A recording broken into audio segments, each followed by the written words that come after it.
everyone, welcome back to our channel Village Homestyle. இன்னைக்கு நீங்க பார்க்க போறது என்னுடைய first day in my life video தான். இது வரைக்கும் நாங்கள் இந்த வீடியோ ட்ரை பண்ணதில்லை. ஸோ ஃபர்ஸ்ட் டைமாக ட்ரை பண்ண போகிறேன். வாங்க வீடியோக்குள்ளே போகலாம். அண்ட் வீடியோக்குள்ளே போகிறதுக்கு முன்னாடி இது வரைக்கும் நீங்கள் எங்கள் சேனலை பார்த்ததில்ல அண்ட் ஃபர்ஸ்ட் டைம் பார்க்குறீங்கன்னா சப்ஸ்கிரைப் பண்ணிக்கோங்க. சப்ஸ்கிரைப் பண்ணிவிட்டு கூடவே பக்கத்தில் இருக்க பெல் ஐக்கானையும் மறக்காமல் ப்ரெஸ் பண்ணிக்கோங்க. அப்போ தான் நாங்கள் போடுற வீடியோஸ்க்கு உங்களுக்கு இன்ஸ்டண்ட்டாக நோட்டிஃபிகேஷன்ஸ் காட்டும். வந்து நவம்பர் 4 அன்னைக்கு எடுக்கிற ஒரு வீடியோ. இன்னைக்கு பார்த்தீங்கன்னா நான் மார்னிங் வந்து குளிச்சுட்டு ரெடியாகியாச்சு. வீட்டில் இருந்தால் நான் இப்படி தான் இருப்பேன். அப்புறமா நான் பிரேக்ஃபாஸ்ட் சாப்பிட போகிறேன். டைம் வந்து 11 o'clock ஆகிடுச்சு. என்னோட பிரேக்ஃபாஸ்ட் என்னன்னு இப்போ நான் காட்டுறேன், வாங்க பார்க்கலாம். பிரேக்ஃபாஸ்ட் என்னன்னு பார்த்தீங்கன்னா இடியாப்பம் கூட வந்து பால், அதுக்கப்புறம் நாட்டு சக்கரை சேர்த்து சாப்பிட்டேன். அண்டு நான் வந்து தேங்காய் பால் தான் சாப்பிடுவேன். பட் அந்த பால் இல்லை, அதனால நான் வந்து இது ஃபஸ்ட் டைமாக ட்ரை பண்ணேன். பட் எனக்கு தேங்காய் பால் அளவுக்கு இது டேஸ்ட் இல்லை. பட் ஓரளவுக்கு சாப்பிட்ற மாதிரி இருந்துச்சு. பார்த்தீங்கன்னா நான் என்னோட பிரேக்ஃபாஸ்ட் முடிச்சுட்டேன். அதுக்கப்புறமா பார்த்தீங்கன்னா நான் இப்போ வந்து என்னோட தலையில் வந்து நல்லா எண்ணெய் வச்சுருக்கேன். அதுக்கப்புறமா ஃபேஸ்க்கு மாய்ஸ்சரைசர் போட்டிருக்கேன் அண்ட் லிப்ஸ்க்கு லிப் பாம் போட்டிருக்கேன். இதுக்கப்புறமா பார்த்தீங்கன்னா இன்னைக்கு என்ன வேலை இருக்குது அப்படின்னா, இன்னைக்கு இந்த டேயில் வந்து நான் ஒரு ஷாப்பிங் ஹால் போடணும் யூடியூப் சேனலில். ஸோ நான் அது இன்னுமே ஷூட் பண்ணவே இல்லை. அதை நான் இன்னைக்கு தான் ஷூட் பண்ண போகிறேன். அதுக்கு நான் எப்படி ரெடி பண்ணியிருக்கேன் அப்படின்றத நான் சின்ன கிளிம்ஸ் மாதிரி உங்களுக்கு பார்த்தீங்கன்னா நான் வந்து ஷாப்பிங் ஹாலுக்கு வந்து ரெடி பண்ணியிருக்கேன். ஏன்னா திங்ஸ் வந்து நம்ம காட்டும்போது பிரைட்டாக இருக்காது அப்படின்றதுனால ஒரு ஒயிட் கிளாத் வச்சுருக்கேன். ட்ரைபாட் ஸ்டாண்ட் இருக்கு. இப்படிதான் நான் ரெடி பண்ணியிருக்கேன். டைம் இப்போ 11:45 ஆயிடுச்சு. 1 o'clock இந்த ஷாப்பிங் ஹால் முடிக்கணும்.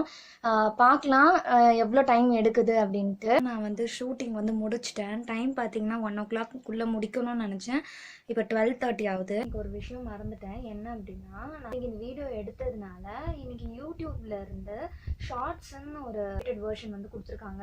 அது எப்படி டிக்டாக்லாம் எப்படி 15 seconds to 30 seconds வீடியோஸ் இருந்ததோ, இப்போ இன்ஸ்டாகிராமில் புதுசாக ரீல்ஸ்ன்னு சொல்லி வந்திருக்கிறியா, அந்த மாதிரி யூடியூபுக்கு வந்து ஷார்ட்ஸ் அப்படின்னு சொல்லிட்டு ஒரு கொடுத்துருக்காங்க. நான் வந்து எனக்கு அதில் மெயில் வந்தது.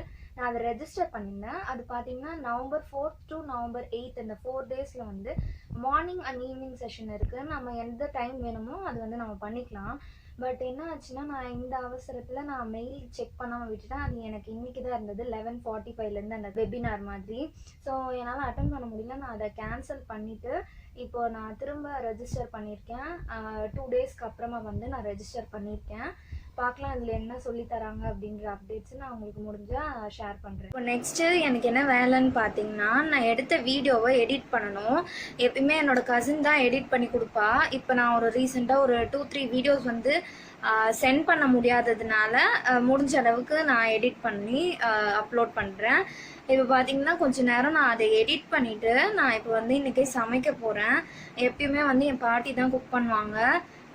சமையல் வந்து அவங்க தான் எங்கள் வீட்டில். ஆனால் இன்றைக்கி வந்து அவங்க வெளியே போயிருக்கிறதுனால நான் இன்றைக்கி குக் பண்ணுறேன். சரி உங்கள் கூட ஷேர் பண்ணலாம் நான் குக் பண்ணுறதை அப்படி. நான் குக் பண்ணும்போது உங்களுக்கு காட்டுறேன். வீட்டில் பார்த்தீங்கன்னா வெஜிடபிள்ஸ்லாம் எதுவுமே இல்லை. அதனால நான் இருந்த திங்ஸ் வச்சு சரி பிரிஞ்சி செய்யலாம் அப்படின்னு சொல்லிட்டு அது நான் செய்ய போகிறேன். அதுக்கு முன்னாடி வந்து லைட்டாக சுடு தண்ணி வச்சுட்டு அதில் மீல் மேக்கரை வந்து ஊற வச்சுக்கிறேன் ஃபஸ்ட்டு. இதுக்கப்புறமா பார்த்தீங்கன்னா நான் வந்து அரிசி எடுத்துக்கிறேன். நான் இந்த ஒரு டம்ளர் தான் மெஷர் பண்ணியிருக்கேன். நான் இந்த ஒரு டம்ளர் அளவுக்கு பாஸ்மதி ரைஸ் எடுத்திருக்கேன். அண்ட் நான் இந்த அரிசியை ஊற வச்சுக்கிறேன். இப்போது அரிசியும் மீல் மேக்கரும் ஊற வச்சாச்சு. இந்த டைமுக்குள்ளே நான் வந்து காயெல்லாம் வந்து கட் பண்ணி போகிறேன். தக்காளி வெங்காயம் தான் அண்டு கழுவிட்டு தான் நான் இதை வந்து கட் பண்ணியிருக்கேன். இப்போ பார்த்தீங்கன்னா கட் பண்ணியாச்சு. அண்டு இஞ்சி வந்து அவ்வளோவா நல்லா இல்லை, அதனால நான் வந்து பூண்டு மட்டும்தான் சேர்த்துருக்கேன். பூண்டு கூட வந்து ஒரு பச்சை மிளகா சேர்த்து நான் அரைச்சிக்க போகிறேன் பேஸ்ட் மாதிரி. அண்ட் நான் இதெல்லாம் குக் பண்ணும்போது சைடில் பார்த்தீங்கன்னா டிவி வந்து அப்படியே போட்டு விட்டுருவேன். அண்டு இந்த ஒரு சீரியல் வந்து நான் பார்க்குற சீரியல். நான் இது வந்து என்னோடய சின்ன வயசில் வந்து பார்த்தது. சரி இப்போ இது திரும்ப ரீடெலிகாஸ்ட் பண்ணியிருக்காங்க, நான் பார்த்துட்ருக்கேன். இப்போ வந்து ஆல்மோஸ்ட் எல்லா ப்ரிப்ரேஷன் ஒர்க்கும் முடிச்சாச்சு. நான் வந்து குக்கரில் தான் செய்ய போகிறேன். ஸோ குக்கர் நல்லா ஹீட் பண்ணியாச்சு. இப்போ நான் வந்து எண்ணெய் சேர்த்துக்கிறேன். அதுக்கப்புறமா நெய் கொஞ்சம் சேர்த்துக்கிறேன். இது வந்து 1 டீஸ்பூன் அளவுக்கு தான் வரும். ஏன்னா அது வந்து சின்ன ஸ்பூனாக இருக்குது அண்ட் அதில் ஃபுல்லாகவும் நெய் எடுக்க முடியல. அதனால நான் வந்து 2 ஸ்பூன் அதில் சேர்த்துக்கிறேன். இதுக்கப்புறமா வந்து சீரகம் போட்டுக்க போகிறேன். எனக்கு சீரகம் பிடிக்கும். நான் ஹோல் ஸ்பைசஸ் எதுவுமே ஆட் பண்ணல. பட்டை, பிரிஞ்சி இலை நான் இதெல்லாம் எதுவும் சேர்க்கலை. எனக்கு இப்படி பிளெயினாக இருந்தாவே பிடிக்கும். ஸோ அதனால் நான் இப்படி தான் செய்ய போகிறேன். இது என்னோடய மெத்தட். அண்ட் எனக்கு வீட்டில் என்னென்ன திங்ஸ் வந்து அவைலபிளாக இருந்ததோ அதை வச்சு நான் செஞ்சுருக்கேன். இதுக்கப்புறமா பார்த்திங்கன்னா நான் வெங்காயம் சேர்த்துக்க போகிறேன்.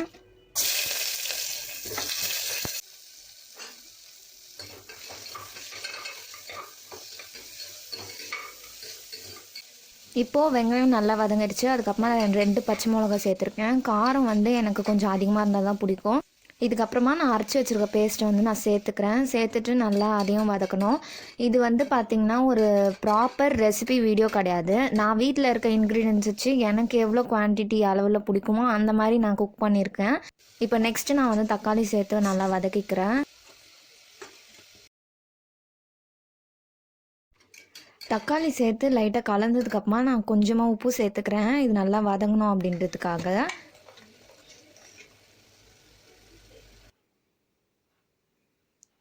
இப்போ நெக்ஸ்ட்டு நான் லைட்டாக தட்டு போட்டு மூடி வைக்கிறேன். இப்போ ஓரளவுக்கு தக்காளி வெங்காயம்லாம் வதங்கி நல்லா எண்ணெய் வந்து பிரிஞ்சு வர ஆரம்பிச்சிருக்கு. இதுக்கப்புறமா வந்து நான் மசாலாலாம் சேர்த்துற போகிறேன்.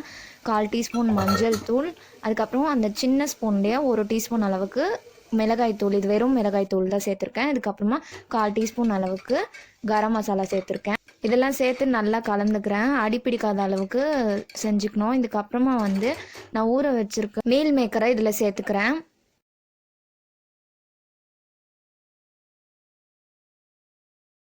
மீல் மேக்கர் சேர்த்துட்டு லைட்டாக இதையும் கலந்து விட்டுடலாம் மசாலாவில்.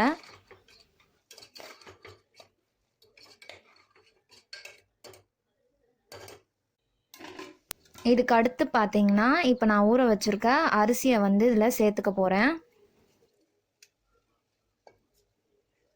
அண்ட் சில பேர் வந்து தண்ணி சேர்த்துட்டு அதுக்கப்புறம் தான் அரிசி சேர்ப்பாங்க. நான் வந்து அரிசி சேர்த்து லைட்டாக நான் கலந்து விட்டுருவேன். இது மாதிரி பண்ணுறது எனக்கு கொஞ்சம் பிடிக்கும். பட் சில பேர் இது வந்து அரிசி உடஞ்சிரும்னு நினைப்பாங்க. பட் அந்த அளவுக்குலாம் ஒன்றும் ஆகாது. லைட்டாக கலந்து விட்டுட்டு இப்போது இந்த அரிசிக்கு தேவையான தண்ணியை வந்து சேர்த்துக்கிறேன். நான் குக் பண்ணுற வீடியோ பார்த்திங்கன்னா ஓரளவுக்கு கொஞ்சம் ஸ்பீட் வச்சுருக்கேன். ஏன்னா வந்து அப்படியே நார்மல் டைமில் வச்சா ரொம்ப பெருசாக இருக்கும் வீடியோ. அடுத்தது நான் 1/4 எலுமிச்சம்பழம் அளவுக்கு சேர்த்துக்கிறேன். இந்த சாப்பாடுக்கு தேவையான உப்பு வந்து சேர்த்துக்க போகிறேன். நான் அந்த தக்காளி வெங்காயம் வதக்கும் போது லைட்டாக சேர்த்தேன். ஸோ அதுக்கேற்ற மாதிரி பார்த்து சேர்த்துக்கிறேன். இப்போ உப்பு சேர்த்துட்டு நல்லா கலந்துட்டு நெக்ஸ்ட்டு ஸ்டெப்பாக நான் இதில் கொஞ்சமாக கொத்தமல்லி சேர்த்துக்கிறேன். கொத்தமல்லி சேர்த்ததுக்கப்புறமா அவ்வளோதான். இப்போ எல்லா ப்ராசஸும் முடிஞ்சிருச்சு. இப்போ இதுக்கு வந்து விசில் போட்டுடலாம்.